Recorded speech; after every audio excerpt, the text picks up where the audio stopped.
जय हिंद दोस्तों। आपका आपके अपने चैनल एजुकेशन एग्ज़ाम मास्टर में आपका हार्दिक स्वागत है। हम एनसीईआरटी का क्लास 8 का अध्याय 1 पढ़ रहे थे, जिसका एक पार्ट हो गया है। ये हम उसी का अध्याय 1 का ही दूसरा पार्ट पढ़ेंगे। तो इसमें चलिए शुरू करते हैं इसको कि औपनिवेशिक क्या होता है। तो इस किताब में आप पढ़ेंगे कि किस तरह अंग्रेज़ों ने हमारे देश को जीता और स्थानीय नवाबों और राजाओं को अपना शासन स्थापित किया।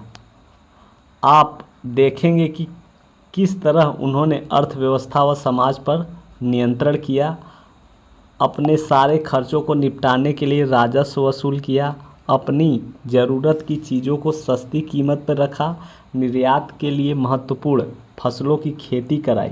वो क्या करते थे अंग्रेज़ कि अपने ही हिसाब से सब कुछ काम करवाते थे। खेती भी यहाँ के लोगों से मजदूरी करवाते थे, वही खेती करवाते थे जो उन लोगों के लिए लाभदायक हो। महत्वपूर्ण खेती कराई और इन सारी कोशिशों के कारण क्या बदलाव आए, आप ये भी जानेंगे कि ब्रिटिश शासन के कारण यहाँ की मूल्य मान्यताओं और पसंद नापसंद, रीति रिवाज और तौर तरीक़ों में क्या बदलाव आए। जब एक देश पर दूसरे देश के दबदबे से इस तरह के राजनीतिक, आर्थिक, सामाजिक और सांस्कृतिक बदलाव आते हैं तो इस प्रक्रिया को औपनिवेशिक कहा जाता है। किसको कहा जाता है? जब एक देश पर दूसरे देश के दबदबे से इस तरह के राजनीति, आर्थिक, सामाजिक और सांस्कृतिक बदलाव आते हैं तो इस प्रक्रिया को औपनिवेशिक कहा जाता है।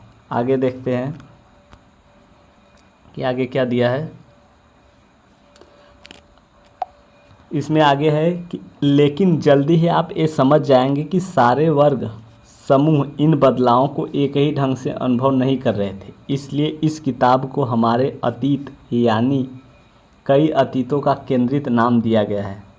आगे देखते हैं हम किस तरह जानते हैं। इसमें क्या है, भारतीय इतिहास के पिछले 250 साल का इतिहास लिखने के लिए इतिहासकार कौन से स्रोतों का इस्तेमाल करते हैं। आगे है प्रशासन अभिलेख तैयार करता है। क्या है, अंग्रेजी शासन द्वारा तैयार किए गए सरकारी रिकॉर्ड इतिहासकारों का एक महत्वपूर्ण साधन होते हैं। अंग्रेज़ों की मान्यता थी कि चीज़ों को लिखना बहुत महत्वपूर्ण होता है। उनके लिए हर निर्देश, हर योजना, नीतिगत फैसले, सहमति, जांच को साफ साफ लिखना जरूरी था। ऐसा करने के बाद चीज़ों को अच्छी तरह अध्ययन किया जा सकता था और उन पर वाद विवाद भी किया जा सकता था। इस समझदारी के चलते ज्ञापन टिप्पणी और प्रतिवेदन पर आधारित शासन की संस्कृति पैदा हुई। आगे है अंग्रेज़ों को यह भी लगता था कि तमाम अहम दस्तावेज़ों और पत्रों को संभाल कर रखना जरूरी है। लिहाजा उन्होंने सभी शासकीय संस्थानों में अभिलेख कक्ष भी बनवा दिए। तहसील के दफ्तर, कलेक्टर, कमिश्नर के दफ्तर, प्रांतीय सचिवालय, कचहरी, सबके अपने रिकॉर्ड रूम भी ये सब अंग्रेज़ों की देन है जो अभी चल रहा है। तहसील दफ्तर, जो कलेक्ट्रेट, कमिश्नर, ये सब चल रहा है, अंग्रेज़ों के ही बनाए हुए हैं। आगे देखते हैं इसमें महत्वपूर्ण दस्तावेज़ों को बचाकर रखने के लिए अभिलेखागार या आर्काइव और संग्रहालय जैसे संस्थान भी बनाए गए हैं। आगे देखते हैं क्या है इसमें। 19वीं सदी की शुरुआत में प्रशासन की एक शाखा से दूसरी शाखा के पास भेजे गए पत्रों और ज्ञापनों को आप आज भी अभिलेखागारों में देख सकते हैं। वहां आप जिला अधिकारियों द्वारा तैयार किए गए नोट्स और रिपोर्ट पढ़ सकते हैं या ऊपर बैठे अफसरों द्वारा प्रांतीय अधिकारियों को भेजे गए निर्देश और सुझाव देख सकते हैं। 19वीं सदी के शुरुआती सालों में इन दस्तावेज़ों की सावधानीपूर्वक नकल बनाई जाती थी। आगे देखते हैं इसमें क्या है। इधर क्या है, अब क्या है, गृह विभाग को भेजी गई रिपोर्ट। सन 1946 में भारत की औपनिवेशिक सरकार शाही भारतीय नौसेना के जहाज़ों में सिपाहियों की बगावत को कुचलने का प्रयास कर रही थी। उस समय विभिन्न बंदरगाहों से गृह विभाग को जो रिपोर्ट मिल रही थी उनके कुछ नमूने इस प्रकार हैं। बम्बई इस बात का इंतजाम कर लिया गया है कि जहाज़ों और दफ्तरों पर कब्जा कर ले। शाही नौसैनिक जहाज़ अभी भी बंदरगाह से बाहर ही हैं। कराची 301 विद्रोहियों को गिरफ्तार कर लिया गया है। कुछ अन्य संदेहास्पद विद्रोही भी गिरफ्तार कर लिए हैं। सारे दफ्तर सैनिक निगरानी में है। और अगला विशाखापट्टनम में क्या हुआ, तो वहाँ स्थिति पूरी तरह नियंत्रण में है और कहीं हिंसा नहीं हुई। जहाज़ों और प्रतिष्ठानों पर सैनिक गार्ड तैनात कर दिए गए हैं।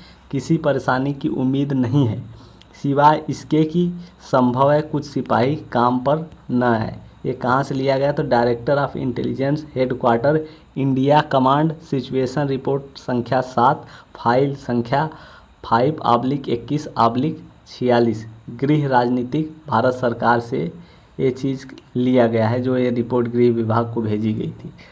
आगे हम देखते हैं इसमें क्या है, चित्र देखते हैं ये क्या है। तो भारतीय अभिलेखागार 1920 के दशक में बनाया गया। जब नई दिल्ली का निर्माण हुआ तो राष्ट्रीय संग्रहालय और राष्ट्रीय अभिलेखागार दोनों ही वायसराय के निवास के नज़दीक बनाए गए थे। इससे पता चलता है कि अंग्रेज़ों की सोच संस्थानों का कितना भारी महत्व था। आगे देखते हैं, आगे इसमें क्या है। उन्हें खुसन वीसी के माहिर लिखते थे। खुसन वीसी या सुलेखन वीस ऐसे लोग होते हैं जो बहुत सुंदर ढंग से चीज़ें लिखते हैं। 19वीं सदी के मध्य तक छपाई तकनीक भी फैलने लगी थी। इस तकनीक के सहारे अब प्रत्येक सरकारी विभाग की कार्रवाइयों के दस्तावेज की कई प्रतियां बनाई जाने लगी। अगला है सर्वेक्षण का बढ़ता महत्व। औपनिवेशिक शासन के दौरान सर्वेक्षण का चलन भी महत्वपूर्ण होता गया। अंग्रेज़ों का विश्वास था कि किसी देश पर अच्छी तरह शासन चलाने के लिए उसको सही ढंग से जानना जरूरी है। 19वीं सदी के शुरुआत तक पूरे देश का नक्शा तैयार करने के लिए बड़े बड़े सर्वेक्षण किए जाने लगे। क्या है, 19वीं सदी में जो है भारत के नक्शा तैयार कराने लगे, बड़े बड़े सर्वेक्षण किए जाने लगे जिससे गांव का रिपोर्ट मिल सके। इन सर्वेक्षणों में धरती की सतह, मिट्टी की गुणवत्ता, वहाँ मिलने वाले पेड़ पौधे और जीव जंतुओं तथा स्थानीय इतिहासों एवं फसलों का पता लगाया जाता था। अंग्रेज़ों की राय में किसी इलाके का शासन चलाने के लिए इन सारी बातों को जानना जरूरी था। 19वीं सदी के आखिर से हर 10 साल में जनगणना भी की जाने लगी। जनगणना के जरिए भारत के सभी प्रांतों में रहने वाले लोगों की संख्या, उनकी जाति, इलाके और व्यवसाय के बारे में जानकारियाँ इकट्ठा की जाती थी। इसके अलावा वानस्पतिक सर्वेक्षण, प्राणी वैज्ञानिक सर्वेक्षण, पुरातात्विक सर्वेक्षण, मानव शास्त्रीय सर्वेक्षण, वन सर्वेक्षण आदि दूसरे सर्वेक्षण भी किए जाते थे। इधर क्या दिया है, ये देखिए शरीफे का पौधा 1770 में शरीफे का पौधा है। क्या दिया है, अंग्रेज़ों द्वारा बनाए गए वानस्पतिक उद्यान और प्राकृतिक इतिहास के संग्रहालयों में विभिन्न पौधों के नमूने और उनसे संबंधित जानकारियाँ इकट्ठा की जाती थी। इन नमूनों के चित्र स्थानीय कलाकारों से बनवाए जाते थे। अब इतिहासकार इस बात पर ध्यान दे रहे हैं कि इस तरह की जानकारी किस तरह इकट्ठा की जाती थी और इससे उपनिवेशवाद के बारे में क्या पता चलता है।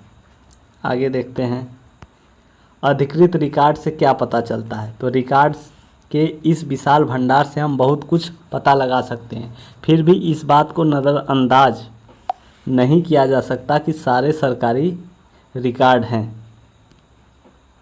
आगे देखते हैं, ये क्या है, किस चीज़ का चित्र है। तो ये चित्र है, बंगाल में मानचित्र सर्वेक्षण कार्य चल रहा था। जेम्स प्रिंसेप द्वारा बनाई गई यह तस्वीर है। इसको ध्यान से देखें कि सर्वेक्षण में इस्तेमाल होने वाले सारे उपकरणों को चित्र के अगले हिस्से में दिखाया गया है। चित्रकार इस परियोजना के वैज्ञानिक स्वरूप पर खास तौर से जोर देना चाहते हैं। आगे क्या है, आगे इसको देख लेते हैं। 1857 के विद्रोही, इसमें क्या दिया है, तस्वीरों को भी बहुत ध्यान से देखना चाहिए, उनसे हमें चित्रकार के सोच की पता चलती है। 1857 के विद्रोह के बाद अंग्रेज़ों द्वारा तैयार की गई सचित्र पुस्तकों में यह तस्वीर कई जगह दिखाई देती है। इस तस्वीर के नीचे लिखा होता था, बागी सिपाही लूट खसोट में लगे हुए हैं। अंग्रेज़ों की नज़र में विद्रोही जनता लालची, दुष्ट और बेरहम थी।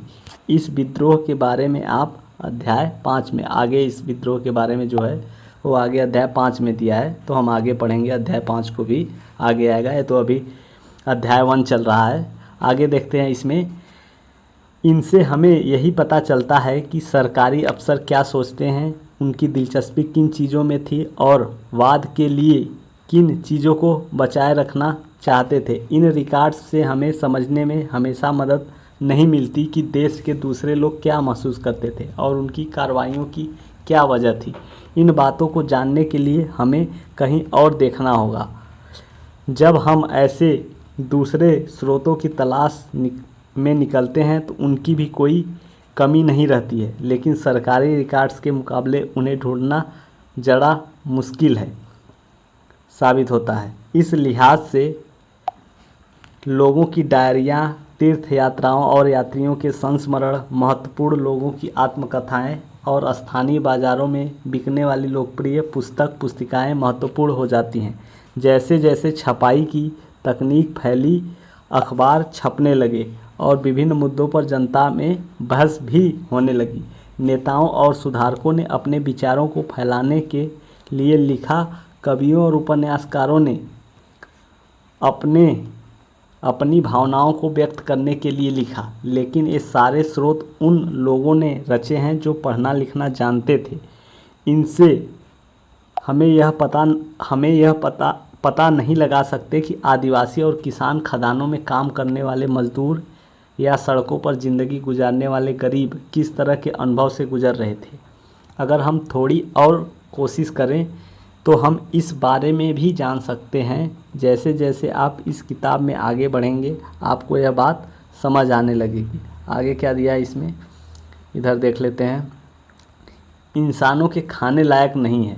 अखबारों से देश के विभिन्न भागों में चल रहे आंदोलनों का पता चलता है। 1946 में हुई पुलिस की एक हड़ताल की खबर दी गई है। आगे इसमें क्या दिया गया है, दिल्ली में 2000 से ज़्यादा पुलिस वालों ने बृहस्पतिवार सवेरे अपने कम वेतन और पुलिस लाइन बावर्ची खाने आने वाले घटिया भोजन खाना खाने से इनकार कर दिया। जैसे जैसे यह खबर दूसरे पुलिस थानों तक पहुंची, वहां भी पुलिस वालों ने खाने से इनकार कर दिया। एक हड़ताली का कहना था, पुलिस लाइन की रसोई से हमारे लिए जो खाना आता है वह कोई इंसान नहीं खा सकता। हमें जो चपाती और दाल खानी पड़ती है उसे जानवर तक नहीं खा सकता। यह हिंदुस्तान टाइम्स 22 मार्च 1946 के आधार पर लिखा गया है। आगे देखते हैं इसमें क्या है। गतिविधि जो है, स्रोत 1 और 2 को देखें। क्या आपको प्रतिवेदन के स्वरूप में कोई फ़र्क दिखाई देता है? आप देख सकते हैं ऊपर। बस आज के लिए इतना था। ये अध्याय जो है वो समाप्त होता है यहीं पर। अब हम अगला टॉपिक पढ़ेंगे, अगला अध्याय पढ़ेंगे, दूसरा वाला। ये अध्याय 1 इसी जगह समाप्त होता है। जय हिंद।